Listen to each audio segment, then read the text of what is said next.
غوښتنه کړې ده چې چا بل ته پیسې ورکړي چې هنده واخله او د فلاني ته دا زکات ورکړه زما د خوا نه.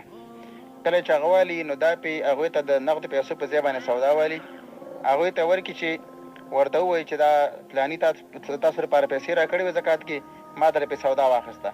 دا کار کولی شي که نه شي کولی؟ نو جواب دا ده چې بالکل دا کار هم جایز دی، اگر که ډېره غوره طریقه دا ده چې دې زکات ورکوونکي ورته نغدې پیسې ورکړې وي، دا باید هغې ته د نغدې پیسې ورسوي. د هغه وجه دا ده چې دغه انسان چې د امین دی، چا چې دې ته زکات ورکړه چې هنده زما زکات واله فلاني ته یې ورسوه، دا دې سره په لاس کې امانت دی. نو امانت کې بدلول هم خیانت دی، نو فلهذا روغې به د هغې پیسې همغې ته ورسوي. لیکن کله کله یو انسان په دې باندې پوهېږي که دا پیسې زه هغې ته رسوم، نو هغه انسان چې دی اسراف کوونکی دی، یا دماغونه برابر نه دی، یا لیونی دی، یا بې ځایه ځایونو کې مصرفوي. ما له ښه پته لګېږي چې د هغې د کور سخت ضرورتونه دي، کور کې فقر دی او لږه د غریبي ده، خو لیکن دغه سړی د کور چې دی لیونی دی، که پیسې لاس ته ورځي کور ته نه وړي بل خوا ته یې لګوي، یا مثلا پوډر وغیره پیسکي.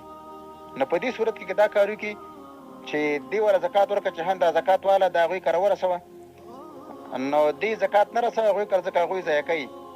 سرپرستان د کور داسې دي چې هغه پوره دماغ برابر نه دي، دا وله پې خوراکي مواد والي، غنم وله پې والي، اوړه وله پې والي، د کور نور چې کوم ضرورتونه هغه وله پې والي، ورته ورکړي. بالکل ورکولی شي. زکات کې نغدې پیسې ورکول هم صحیح دي او زکات کې سامان ورکول هم صحیح دي، دواړه کار کولی شي او زکات یې ادا کېدلی شي. السلام علیکم ورحمت الله.